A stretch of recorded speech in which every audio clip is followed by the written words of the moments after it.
How do you build a better world? There are so many well-known, urgent places you might start. Malaria, carbon emissions, tax evasion, the drug trade, soil erosion, water pollution. Donald Winnicott deserves his place in history because of the dramatic simplicity of his approach. He proposed that the happiness of the human race depended ultimately not so much on external political issues, but on the way that parents bring up their children. Born in 1896, Winnicott was Britain's first medically trained child psychoanalyst. Although he had no children of his own, he played a crucial and devoted role in public education around child rearing, delivering some 600 talks on the BBC, tirelessly lecturing around the country, and authoring 15 books, among which the best-selling collection of essays, Home is Where We Start From. It was rather strange that Winnicott should even have been English, given that his country was notorious, then as now, for its lack of tenderness and its resistance to introspection. And yet, Winnicott's brand of psychoanalysis was, on closer inspection, peculiarly English. There was a characteristic English modesty about what he saw as the point of child psychoanalysis. His famous radio series was simply titled The Ordinary Devoted Mother and Her Baby. He wanted to help people to be, in his famous formulation, good enough parents, not brilliant or perfect ones, as other nations might have wished, but just okay. So what would it take in his eyes to encourage the good enough parent? Winnicott put forward a number of suggestions. Winnicott begins by impressing on his audience how psychologically fragile an infant is. It doesn't understand itself. It doesn't know where it is. It's struggling to stay alive. It has no way of grasping when the next feed will come. It can't communicate with itself or others. Winnicott's work never loses sight of this, and he therefore repeatedly insists that it's those around the infant who have to adapt so as to do everything to interpret the child's needs and not impose demands for which the child isn't yet ready. For example, Winnicott knew what violence, what hate there could be in a healthy infant. Referring to what happens if a parent forgets a feed, he cautioned, "If you fail him, it must feel to him as if the wild beasts would gobble him up." But though the infant might sometimes want to kill and destroy, it's vital for the parents to allow rage to expend itself, and for them not in any way to be threatened or moralistic about so-called bad behavior. As he put it, if a baby cries in a state of rage, and yet the people around him remain calm and unhurt, this experience greatly strengthens his ability to see what he feels to be true is not necessarily real.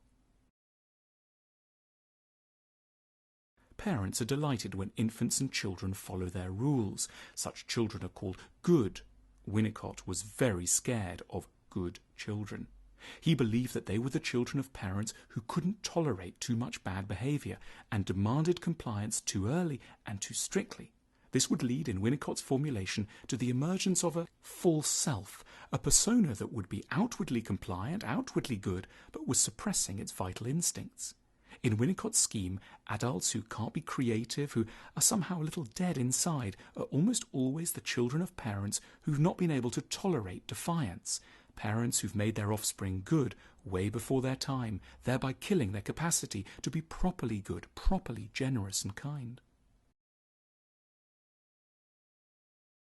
Every failure of the environment forces a child to adapt prematurely. For example, if the parents are too chaotic, the child will quickly try to overthink the situation.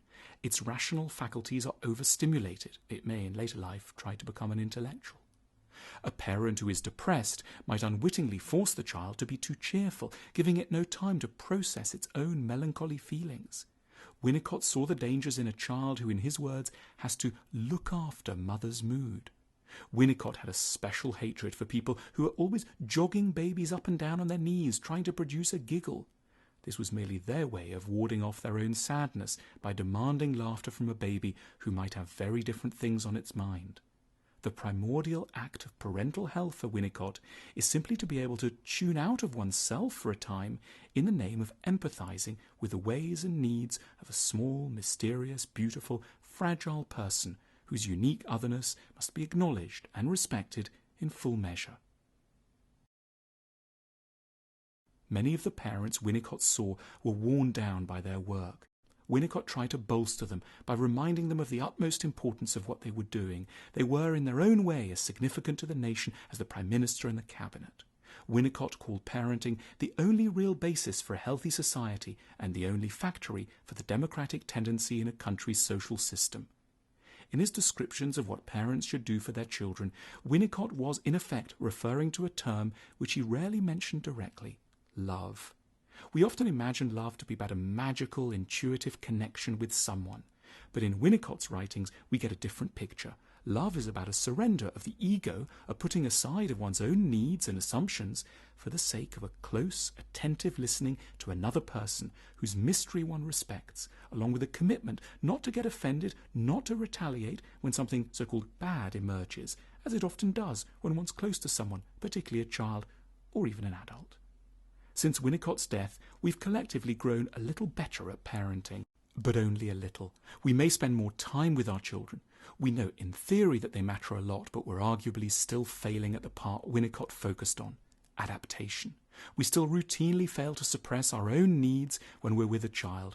We're still learning how to love our children. And that, Winnicott would argue, is why the world is still full of the walking wounded, people of outward success and respectability who are nevertheless not quite real inside and inflict their wounds and anger upon others.